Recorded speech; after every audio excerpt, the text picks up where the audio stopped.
Welcome back. So, we have a couple of things to discuss today. Two pieces of news came out about the upcoming update. So, number one, the preferred mission system. They're finally previewing it.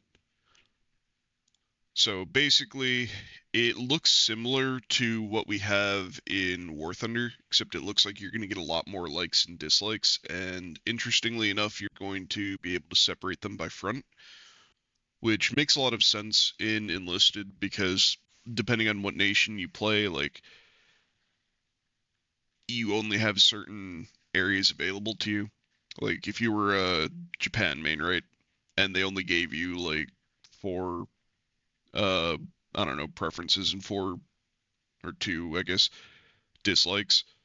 You'd want to use them all in the Pacific, but then if you ever wanted to play somewhere else, then you wouldn't be able to use them. So this seems like a very intelligent system. So based off of this picture, you're going to be able to filter the various map tiles by game type, and then you'll be able to filter by fronts. And so for the Western Front, you'll have 9 likes and 6 dislikes. For the Eastern Front, you'll have 6 likes and 4 dislikes. For the Pacific Front, you'll have 3 likes and 2 dislikes. Um, as far as I can tell, it doesn't look like we're getting an outright ban. So it's not like you can just say, hey, I don't want to see this map at all, but it looks like you'll at least be able to put preferences in, which is good. Now, for the other and probably the much more impactful one, we are getting an enhanced desertion penalty system. This is probably something that's been long overdue. The problem is I don't think that they've sufficiently set up the groundwork for it.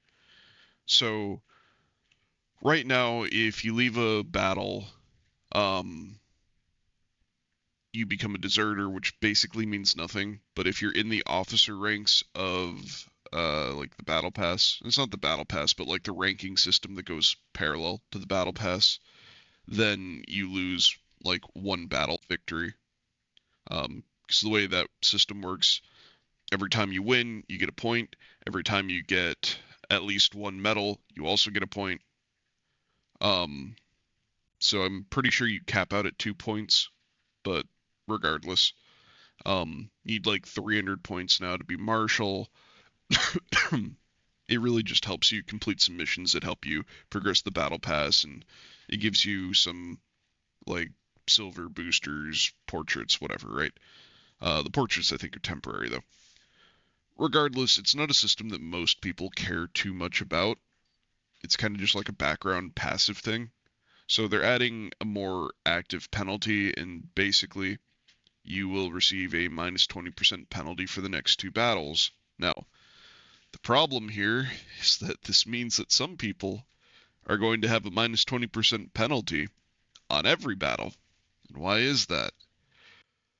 Well, deserting games is a very complex topic. It's really easy to simplify it down to like there's a social contract, you've signed up for a game, you should complete the game. And for a very long time, that was my school of thought. Like if you're going to sign up for a game, you're making a commitment, to your teammates that you're going to show up, you're going to play the game, you're going to at least try to perform, right? I don't expect everybody to bust their ass. I just, do the bare minimum, show up, shoot at the enemy, whatever, right? Don't leave. My opinion has changed because over time, they've never separated Conquest from the rest of the game modes. And the thing is, Conquest is not like any other game mode in Enlisted. Every other game mode at least feels somewhat authentic. Now, obviously, a lot of them are gamified. That's just the nature of playing a video game, right?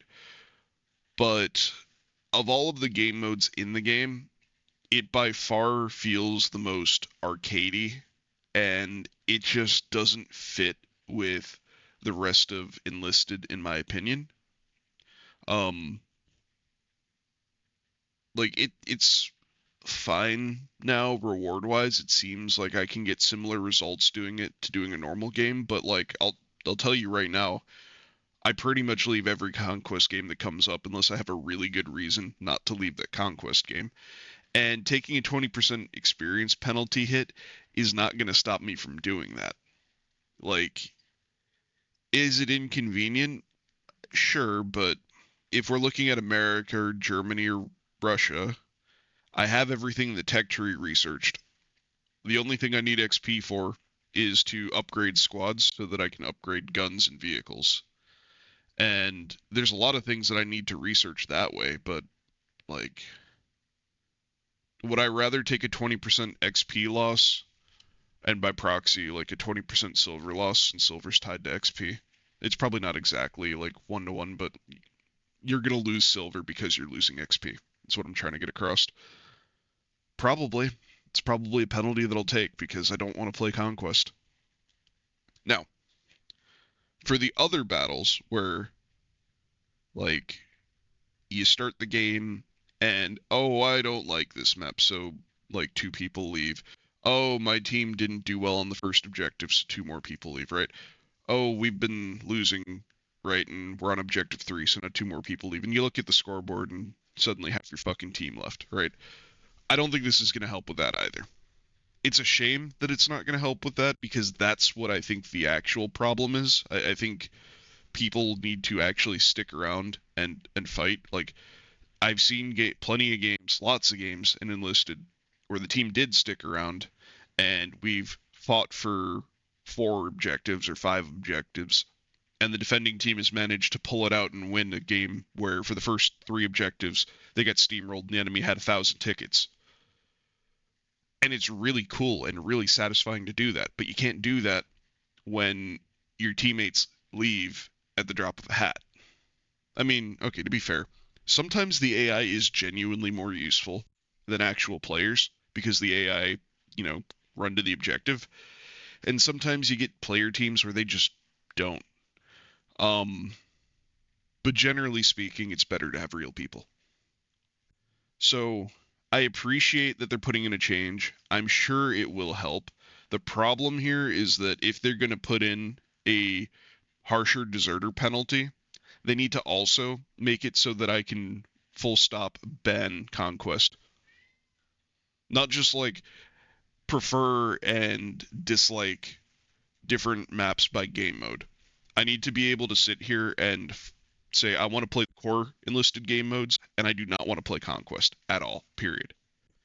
And then they can crank the desertion penalty up to 11 as far as I care. Like if they allow me to pull Conquest out of rotation, then I'm all for them going to a desertion penalty that's as harsh as something like League, where you get like massive penalties because it is bullshit if you're going to come into a game like an actual mainline enlisted game and you're going to be like, oh, well, this game isn't going as well as I thought it would, so I'm going to be a little coward and I'm going to leave.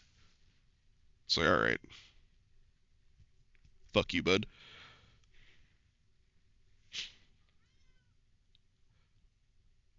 But yeah, as long as Conquest continues to persist, nah, miss me with this bullshit. So let me know what you think down below. Do you think that the desertion penalties are enough? Do you think they're here too early? Maybe you like them. Let me know. I think the preference system's pretty good though. I do think it should be tied to maps and not necessarily game modes. I think you should probably be able to prefer and dislike game modes separately. But generally speaking, that should be a decent system. I feel like the desertion penalties jumping the gun.